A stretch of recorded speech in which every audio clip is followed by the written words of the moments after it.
Applause for J. Cole. What up? What up? What Bitch, up, I'm man? blowing up. Yeah. Bitch, I'm about to blow up. What up, man? Yo, that's my guy right here, man. I fucks with J. Cole. I think, was we your first interview? Like, yeah, it was the first. That was like the announcement, first official time I got interviewed after the deal. Wow. I don't even think I had got my advance yet.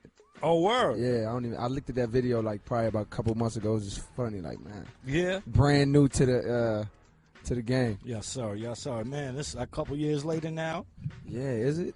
Wow. Almost, like yeah. I feel like almost a couple years. You know. Yeah, I mean, there's so much going on. You built the fan base crazy. Yeah, thank you very much. You've released a couple mixtapes. Yeah. You know what I mean? Absolutely. You put some songs out there that's reacting. Yeah. I mean, it's kind of like, you know, what the game is in 2010. You got to warm it up. You can't just put that single out, and if the single bigger than you want it done. Absolutely. You know man. what I mean? So shout to Hove for embracing the spitters. Absolutely. You feel me? Like, definitely shout to Hove for fucking with Jayelectronica now, too. Oh, man, how crazy is that? How you feel about that? Man, I feel like we look like, you know, just that one piece added. Now the legitimacy of a, you know, as a rap label is that much stronger. You know what I'm saying? Before it kind of felt, not that I'm the guy that's out there, you know, shouting out, oh, it's The Rock every song or whatever, every interview, but it just feels so good to have that piece of a real legitimate rapper added on. It's just, you know, it's dope. Yeah, so any pressure with that? Like, you know what I mean? No. It's like, you know, I don't know. It's still, you know, it's still me doing my thing, you know, and I'm sure his game plan doesn't change. If anything, it's just motivation. J. Cole, since you've been in the industry, how much has things changed for you personally?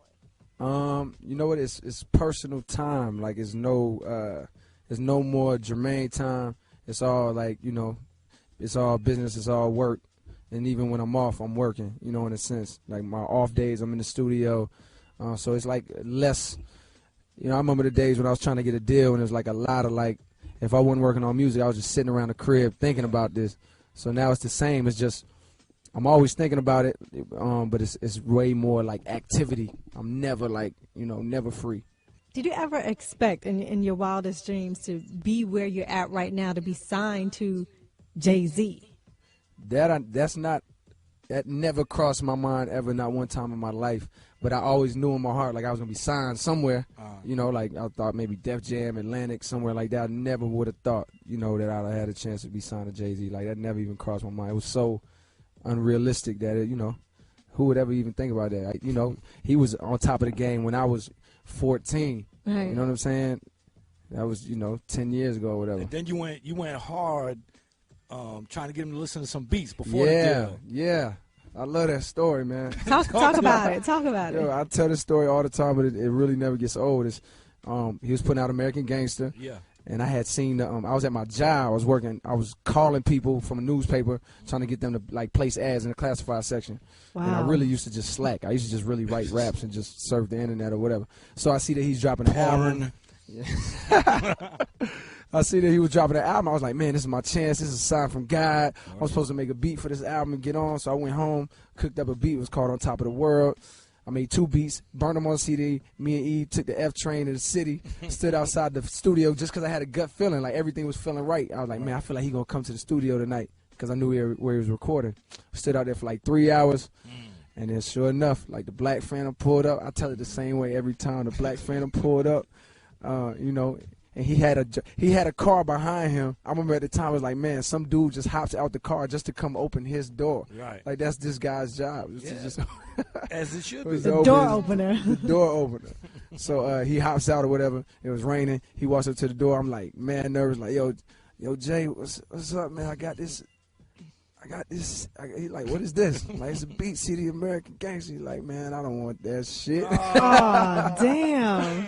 He was like, man, I don't want that. He plays you like straight plays. Nah, I mean, it was a wake-up check, but yeah, it's not playing me. We know what it is, but he was. Yeah, but he kept it super fun. Yeah. He might not have said shit, but it felt like he said shit. Like, man, I don't want that shit. Oh, okay. Nigga. I thought he vocally said, I don't might as well have said it. That's what it felt like. It felt like that. Okay, But it wasn't mean like that. It was just really honest. Like, yo, and then he was like, man, give it to one of those guys, like, you know. No, man, he does got a way he could look at you. There's a certain way to look at you. Like, what the fuck is you doing right now? Like, dog? you really, at the time, he was like president or something. It's like, man, you know how many times it was a wake-up call. Like, yo, this happens to him every day. Yeah. You really think I never tried that ever again with nobody? Like, I was So the first boy done signed you. You're rocking with him. Yeah. And you catch the attention of the good doctor. Oh, now man. Dr. Dre is calling, like, yo, I'm working on this detox. Yeah. I mean, how's this come about and what's going on? Man, you know, I don't even know how he caught wind of me or whatever, but I'm just glad he did. And I'm just blessed. I got a chance to go on with him a few times and work.